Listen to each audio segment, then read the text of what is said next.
What's up, y'all? This is Breland, and you know I got soul.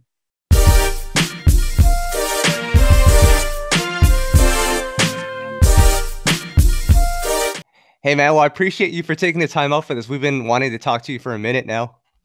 Thank you guys for having me. It's really exciting. Absolutely. So let me give you some backstory, Breland. So I'm super cool with Troy Taylor. So that's how I was introduced to you originally. At that time, you were working on the Drew Hill project. And Gotcha. during that time, Troy was like, "Yeah, I'm working with the Penn point guard." So I searched you up on Instagram, and I'm like, "Man, this guy's talented."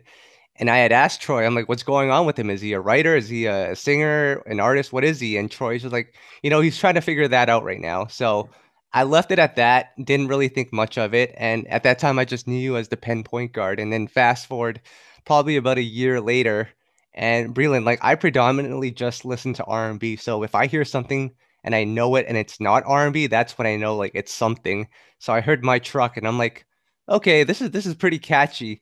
Let me go on YouTube and see who this is. And then I see you, I'm like, that's the Penn point guard, that's Breland.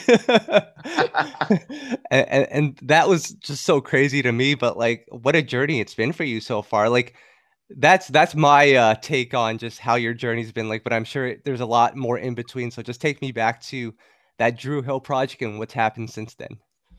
Yeah, that Drew Hill project was actually like the first set of records that I had come out with a group or an artist that people knew. I'd worked with just like some independent artists that were just starting out in very similar positions as myself at the time. Yeah. And that was my first time getting someone to perform a song of mine on TV, and for it to be a group that I could be like, hey, I wrote with this group, and people were like, oh, I know them. Like I've heard of them before. Mm-hmm. So it was really exciting.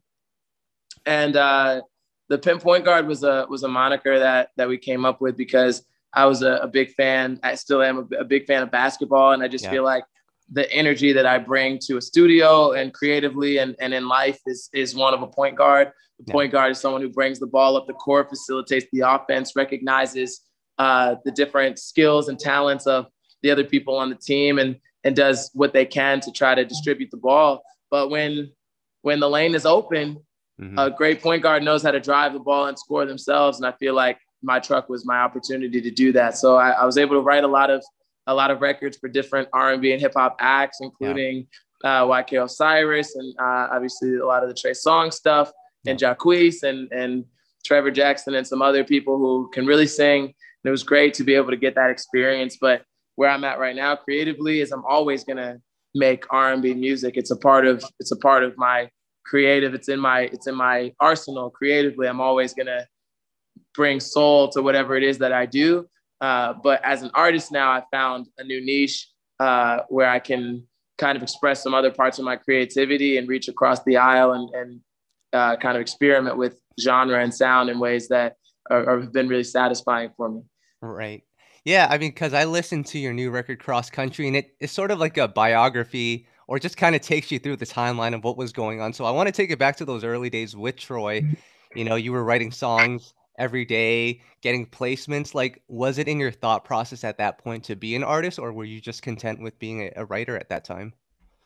Yeah, I was pretty content with being a writer at the time. It just seemed like that's where a lot of the opportunities were coming for me. And I figured when it was time to make the shift to being an artist, if there ever was going to be a time to make that shift, that I would know when it felt like the right moment. And so definitely got a lot of songs done in Atlanta. As I say in the song, I went to ATL, wrote 1,000, where the nights were long, wrote 1,000 songs that would never sell. Yep. And every songwriter understands that part of the grind. Every artist understands that part of the grind where it's like, you don't really know if anything is necessarily going to happen for you. You're just trying to figure it out. And for me, it was really dope to get those years under my belt because I was able to understand the value of hard work and discipline and consistency. And one of my biggest things in life is that I never wanted to achieve any success too early. Right. Like the success that I'm experiencing right now, being an artist on a major label, having a platinum single and being able to put music out and tell my story in the way that I've been doing, to work with different artists that I've grown up listening to and have so much respect for. All of this is appropriate for me right now. It's not really appropriate. It wouldn't have worked in college or in high school when I first started, because I wasn't ready. I wasn't ready as a songwriter. I wasn't ready as a man. And I think right now, I'm a lot more ready than I was at the time. And part of that maturation process really came about from those years in Atlanta, figuring it out. Yeah. And just expanding on your sound as well, because I knew you as an R&B writer, and here you are Yeah, now, and I can't even put a box to what you're creating, because I hear R&B in there, I hear country, I hear all of these different elements. At what point did you realize, like, hey, I can do all of this stuff? Because, especially a couple of years ago, R&B was strictly R&B. You might be able to throw some hip hop in there, but you can't do it like right. today where it's like a melting pot. Yeah, and dude, like from like a cuisine Hmm. aspect, and you might feel me on this, like, Italian food, it's like you put in a bunch of ingredients that are gonna pair a certain way together. But a lot of Asian cuisine, East Asian cuisine, they're Yeah. putting together things in the flavor palette that you wouldn't expect. Right. Right. So you might have a dish that has something sweet and then something savory and something salty, and it's all a part of the same dish. I feel like musically, that's what I'm trying to bring to the songs that I'm writing, where it's like, yeah, you probably wouldn't expect me to throw kind of a country twang or a banjo on this Hmm. and then do these runs. But at the same time, it's that exact fusion of sounds, and that makes the recipe so appetizing to the people that have been vibing with the stuff that I'm dropping. So I love not having a box. I love knowing that I Right. can play around with sound and play around with genre, because ultimately people listen to music a lot differently than they used to. They don't just Yep. listen to one type of music. The same person that might be vibing with the new Jasmine Sullivan project or the Lucky Day EP is Hmm. probably also listening to Lil Baby, and they're probably also listening to Ariana Grande, and they're probably Yep. also listening to a lot of other styles of music. And so I think that for me to be someone who appreciates good vocals and appreciates good songwriting across a number of different genres, to be able to kind of put all of those together into my music is very, very rewarding for me as a creative. Yeah, absolutely. Was My Truck the first record that you attempted to kind of touch different genres, or were there other songs that didn't make the cut that were like the starting points to that? I had written a few songs that I could have probably considered to be singer songwritery, folk, Okay. country ish, Yeah. like acoustic songs. Like I think an acoustic ballad Yeah. doesn't really have a genre on it. It's like Hmm. an acoustic ballad is kind of right down the middle of genre. And I've written a lot of songs like that. But in terms of trying to intentionally fuse country and hip hop and soul in that way, was Yeah. definitely my first time giving that a shot. And so the fact that we got a product that people liked so much was really satisfying. My boy Cal made that beat, and it just Hmm. felt like, as we were painting the context around it lyrically and for the concept of the song, it just made sense to fuse those genres together. The formula was already there within the track.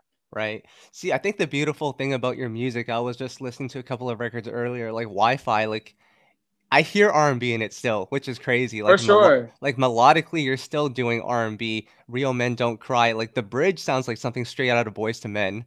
So it's like when you're creating these records, and you're trying to put different elements into it, is there a mathematical equation that goes on, or like does it have to be 10% this, 20, like how does it just work out for you? Yeah, I wish it could be more mathematical, because I would Yeah. probably get the results that I want a little bit more often. Right. But music doesn't really work that way. Creativity is There are days that I wake up and feel really creative and make stuff that pushes the boundaries, and then there are some days where I might come into the studio and completely whiff on a song. Hmm. And I just try to do what feels right. I Yeah. consider myself to be someone that's consistently in service to the song. Right. Whatever the song that I'm making is, I'm in service to the song. So I don't even go into sessions being like, I'm going to make something for my project. I Right. don't. I go into sessions and I say, I want to make the best version of whatever song we're going to make. And if we all leave the studio feeling good about it, then I feel good about it. If it makes sense for me to put it out, I'm on board with it. But if it makes sense to send it to another artist, I would love for other artists to continue doing my stuff. So I'm still writing as I always was. The pinpoint guard is definitely alive and well. And if anything, my artistry has kind of enhanced my ability to write songs for other people, because now I can think about it from an artist perspective. I'm like, would an artist really want to say this? You know, Right. if I were this artist, would I want to put this song out? And so it's definitely made it a lot easier for me to write songs that I think artists will actually want to do, because I can see it from the other side. Yeah, I mean, I think you're living the dream right now as an artist. You're able to create whatever it is that you want to create, and no one can tell you that it's right or wrong. Like you're in your own lane, which is a beautiful thing. Definitely, man. And that's kind of the whole point of the song Cross Country and the movement that I've been on recently is like, I even say it in the song. It's like, I don't have to prove them wrong, because I know it's okay to be in my own lane and do things that have never been done. Like that's really how I feel right now creatively. Is like there's a lane here for kind of cross genre collaboration, and I bring everything that I had from my creativity in Atlanta and my process of writing songs down there. I bring all of that with me to Nashville. All the sessions that I've had out in LA, I bring those with me to Nashville. And when I eventually will tour, hopefully people will be able to feel all of the influences from the cities that I mentioned on the song. Yeah. And on the record, My Truck, which is now in a commercial, which is crazy when you think about it. But I'm just curious, like when that song really started to take off, how much planning went into you, like figuring out, okay, what's next? Like, what did you have a game plan after that song started blowing up? Man, I had no real intention of that song blowing up or not blowing up. I mean, it was great for it to do that. And I definitely felt like it was special, which is why I put it out. But there's never any guarantee that a song is going to go viral or that a song's going to blow up or anything like that, especially when you put it out independently as a debut single. Right. And I literally posted about it on my Instagram twice and called it a day. I didn't have a whole campaign behind it. Right. But people who drive trucks and people in that community saw it as an anthem for them, and they started making videos to it, showing off their trucks. So it was a really natural collaboration with Chevy at this point, given that the song went up on TikTok for them to launch their TikTok. And I'm excited to have people enjoying the song in a new light. But in terms of me trying to find a follow-up or how I was going to go forward from there, there definitely was a bit of a scramble at first where I was just like, I was like, okay, because first off, like I put that song out for fun. So I had to first be like, okay, I'm an artist and there are people who are viewing me as an artist and consider me to be an artist. So I had to first get over that mental hurdle of like, I need to be making songs for myself too. Because before that point, I wasn't doing that.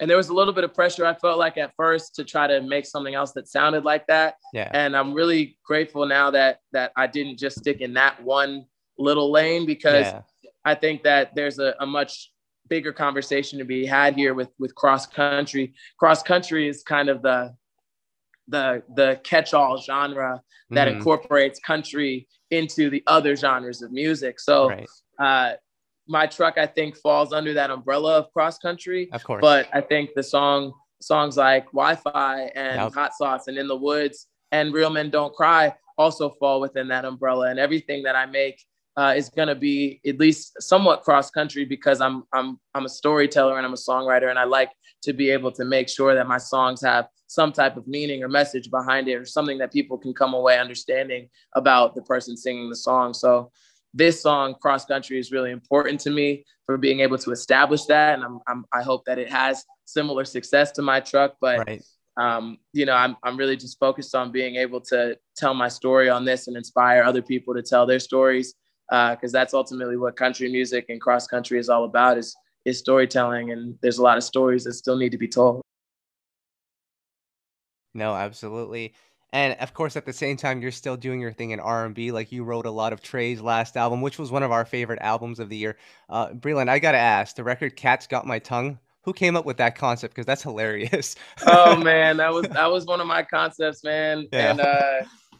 And I gotta I gotta say sorry to my parents for that one. That song is a little raunchy, but it felt like something that Trey would sing. And given his history musically and some of the things that he's gotten away with saying on records, it was cheeky. It's a cheeky song. It's clever. A lot of double entendres, the wordplay on it. Hmm. But yeah, I came up with that concept and was like, man, if we run with this, I think Trey would enjoy it. And I sent it to him, and he was like, man, send me the session for that. I'm gonna record that right now. I was like, okay, cool. That's an amazing. I mean, and reflect back on that album because, like I said, that's one of my favorite albums of last year, and that felt like a classic Trey Songz album. You had a big part in Yeah. that. Like, what was your mindset going into that album? Yeah, I mean, I was really honored that Trey wanted to work on it with me, man. He has such a way of finding talent early, and he was the first time we worked. We ended up coming up with 3 of the songs that were on that album. And that first night, we wrote 5 songs in a Mm, day and stayed up till like 8 in the morning. We did Lost and Found, Save It, wow. and one of the other songs from that album that night. And it was just like the vibes were so high. So every time I saw him after that, he was like, bro, we need to get more songs for this album. And once the quarantine began, and he was like, hey, bro, we're actually like getting into that final stretch, and I need a couple more songs. So we would just hop on FaceTime and get that stuff done. Nice. I consider Trey to be somewhat of a big bro to me, man, and Yeah. really honored to be able to create some timeless R&B music with him.